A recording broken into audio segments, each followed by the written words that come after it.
ఓ sir పాఠం చెప్తే ఆ పాఠం విని ఎంతోమంది మస్తు ప్రయోజకులు అవుతారు. డాక్టర్లు, టీచర్లు, లాయర్లు, కలెక్టర్లు, పోలీసు వాళ్ళు ఇట్లా పెద్ద పెద్ద ఉద్యోగాలను సాధించుకొని మంచిగా బతుకుతుండ్రులా. మరి మనకు చదువు చెప్పిన టీచర్ల జీవితం ఎట్లుంటుందో ఎరికేనా? ఇగో గిట్లుంటుంది.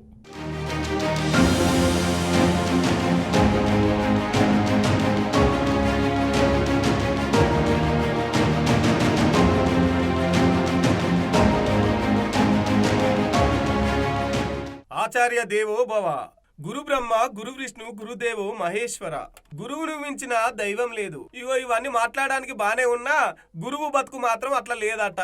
ఇగో గిడ కనబడుతున్నారు కదా, వీళ్ళు పెద్ద పెద్ద సార్లు, టీచర్లు, పెద్ద పెద్ద ప్రొఫెసర్లు, IITలలో, యూనివర్సిటీలలో చెప్పేటోళ్ళు.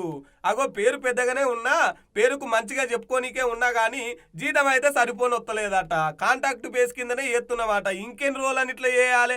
మాకు ఇంత మంచి నాలెడ్జ్ ఉన్నాక, ఇంత మంచి చెప్పుడు వచ్చినాక కూడా ఇంకా మమ్మల్ని సర్కారు పట్టించుకుంటలేదు. 15 ఏళ్ల నుంచి ఇట్లనేనా అని చెప్పేసి ఈ బాసరా IIT కాడ మొత్తం ఉద్యోగస్తులంతా, ప్రొఫెసర్లంతా ఇట్లా నిరసన చేపడుతున్నారు. IIT బాసరాలో పనిచేస్తున్నటువంటి కాంట్రాక్ట్ అసిస్టెంట్ ప్రొఫెసర్స్ మేము ఈ సంస్థ ఎస్టాబ్లిష్ చేసినటువంటి దగ్గర నుంచి మా సర్వీసులను అందిస్తూ విద్యార్థులకు ఉన్నతమైన విద్యను నేర్పి వారి బంగారు భవిష్యత్తుకు బాట వేస్తున్నాం. IITలు, NITలు, సెంట్రల్ యూనివర్సిటీల్లో ఉన్నత విద్యను అభ్యసించి ఉన్నత అర్హతలు కలిగి ఇక్కడ నోటిఫికేషన్ ద్వారా రిటర్న్ టెస్టు, తర్వాత ఇంటర్వ్యూలు కండక్ట్ చేయబడి ఒక సెలక్షన్ కమిటీ ద్వారా మేము ఇక్కడికి రావడం జరిగింది. మాకు ఉన్నతమైన విద్యా అర్హతలు కలిగి ఉన్నాం. అయినప్పటికీ మేము కాంట్రాక్ట్ వ్యవస్థలో మగ్గిపోతున్నాం. మా పరిస్థితి అగమ్య గోచరంగా ఉంది. అదే ఒకవేళ గత గవర్నమెంట్ రిక్రూట్మెంట్ చేసి ఉంటే గత 10-15 సంవత్సరాల నుంచి యూనివర్సిటీలలో రిక్రూట్మెంట్ లేక ఈ కాంట్రాక్ట్ వ్యవస్థలో మేము మగ్గిపోతున్నాము. మాకు క్వాలిఫికేషన్స్ ఉండి మేము ఉన్నతమైన సేవలు అందిస్తున్నప్పటికీ కూడా కాంట్రాక్ట్ అసిస్టెంట్ ప్రొఫెసర్స్గానే మిగిలిపోతున్నాం. కొంతమంది ఆల్రెడీ కాంట్రాక్ట్ అసిస్టెంట్ ప్రొఫెసర్స్గానే రిటైర్ అయిపోయారు. అదే రెగ్యులర్ అపాయింట్మెంట్లో జరిగి ఉంటే అసిస్టెంట్ ప్రొఫెసర్లుగా, అసోసియేట్ ప్రొఫెసర్లుగా మేము ఉండాల్సిన పరిస్థితి. అయినప్పటికీ మేము గత ప్రభుత్వ నిర్లక్ష్య ధోరణి కారణం కావచ్చు, లేదంటే ఉన్నతాధికారుల నిర్లక్ష్య ధోరణి కారణంగా కావచ్చు, కానీ ఈ కాంట్రాక్ట్ వ్యవస్థలోనే చాలని జీతాలతో మా జీవితాలు చీకటమయమైపోయినవి. నిన్న అంబేద్కర్ ఓపెన్ యూనివర్సిటీలో మన గౌరవనీయులైన ముఖ్యమంత్రి గారు మాట్లాడుతూ యూనివర్సిటీలలో నియామకాలు చేపడతాము, యూనివర్సిటీలను ప్రక్షాళన చేస్తాము, యూనివర్సిటీ అభివృద్ధికి బాటలు వేస్తామని అంటున్నారు. అసలు యూనివర్సిటీలు నడుస్తున్నదే మా కాంట్రాక్ట్ అసిస్టెంట్ ప్రొఫెసర్ల ద్వారా ముఖ్యమంత్రి గారు. ఈ యూనివర్సిటీలను నడిపిస్తున్నది మా రక్తము, మా చెమటతోనే మేము నడిపిస్తున్నాం. మేము శ్రమ దోపిడికి గురై ఉన్నాము. మా గురించి మీరు ప్రస్తావించకపోవడం చాలా బాధాకరము. మీరు నియామకాలకు వెళ్తా అనే దాన్ని మేము స్వాగతిస్తున్నాము. కానీ మా పరిస్థితి ఏంటి? మాకు జాబ్ సెక్యూరిటీ లేదు, మేము ఆందోళనలో ఉన్నాము. మా రిక్వెస్ట్ ఏంటంటే ఈ ప్రెస్ మీట్ ద్వారా మాకు ఒక గౌరవప్రదమైన జీతంనిచ్చి జీవితాన్ని ప్రసాదించమని మేము మీకు విజ్ఞప్తి చేస్తున్నాము. ఆ రిక్వెస్ట్ ఏంటంటే UGC పే స్కేల్ ఏదైతే ఉన్నదో బేసిక్ ప్లస్ DA ప్లస్ HRAతో కూడినటువంటి జీతంనిచ్చి మాకు సెక్యూరిటీ ప్రొవైడ్ చేయమని మీకు విజ్ఞప్తి చేస్తున్నాము. దయచేసి మా విజ్ఞప్తిని మన్నించండి. అలా కాకుండా మీరు నియామకాలు చేపడతాము, మా సమస్యను గాలికి వదిలేస్తామని అంటే మేము చాలా ఆందోళనలో ఉన్నాము. అన్ని యూనివర్సిటీల్లో కూడా ఇలాంటి ఆందోళనలే ఉన్నాము. మీరు మా సమస్యను తీర్చకుండా రిక్రూట్మెంట్కి వెళితే, నియామకాలు చేపడితే మేము అన్ని యూనివర్సిటీల్లో కూడా నిరవధిక సమ్మెను చేపట్టి యూనివర్సిటీలను స్తంభింపజేస్తాము. అటువంటి పరిస్థితి మీరు రానివ్వరని మాకు తెలుసు. మీ పైన మాకు సంపూర్ణమైన నమ్మకము, విశ్వాసము ఉన్నవి.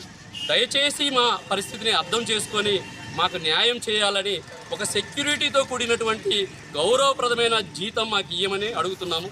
మేము ఎందుకు అడుగుతున్నామంటే ఇది న్యాయబద్ధమైన డిమాండే. సుప్రీంకోర్టు ఏం చెప్పిందంటే ఈక్వల్ వర్క్ ఈక్వల్ పే అనే ఒక జడ్జిమెంట్ ఆల్రెడీ ఉన్నది. మేము అడిగేది కూడా అదే సార్.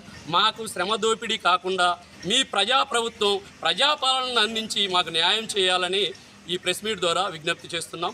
UGC పే స్కూల్తో కూడిన గౌరవ వేతనం అందించాలట. అట్నే బేసిక్ DA HR తో పాటు 3% ఇంక్రిమెంట్ ఇవ్వాలని చెప్పేసి వీళ్ళు డిమాండ్లు చేస్తున్నారు. ఇన్నేళ్లకించి సేవ చేస్తున్నా, పిల్లల్ని ఇంత మంచిగా తీర్చిదిద్దుతున్నా కూడా మా బతుకైతే ఆచమ్మే గోచరంగా ఉంది. కాబట్టి సర్కారు మామూలు వెంటనే పట్టించుకోవాలి, లేకపోతే మాత్రం ఈ నిరసన ఇంతింత ఎక్కువనే అయితే తప్ప తక్కువనైతే కాదు. మేము IITలో గత దాదాపు 15 ఏళ్ల నుంచి చేస్తున్న అధ్యాపకులము. సో మా అందరం ఎంతో కృషితో ఇక్కడున్న రూరల్ యూత్కి మేము సేవలను అందిస్తూ వస్తున్నాము ఇన్ని సంవత్సరాల నుంచి. కానీ మమ్మల్ని గవర్నమెంట్ మా వైపుగా చూడడం మానేసిందని మేము అనుకుంటున్నాము. మా బాధని ఎవరు పట్టించుకోలేని పరిస్థితుల్లో మేము మిగిలిపోయి ఉన్నాము ప్రస్తుతము.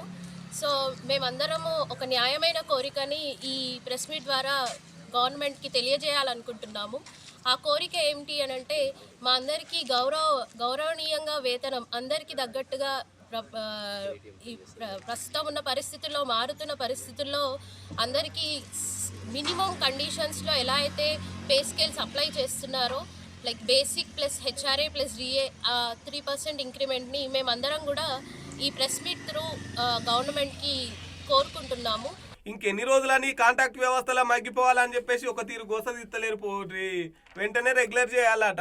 అవు వాజీవే, పని ఒక్కళ్ళది పైకం ఒక్కళ్ళది అన్నట్టు వీళ్ళేమో కష్టపడి పిల్లలకు చదువు చెప్తుంటే పైసలేమో కాంట్రాక్టర్లకు పోవట్టే. ఎంత కష్టపడతారో అంత కూలి రావాల్సిందే కదా. భలే పిల్లలు ఉంటే వసతులు చక్కగా ఉండే, వసతులు పిల్లలు చక్కగా ఉంటే టీచర్లు ఉండరాయే. అగో మరి వీళ్ళందరినీ తీసుకుంటే ఏమైతుంది సార్లు అనవచ్చిరు ఈ ముచ్చటరికైనా పబ్లిక్.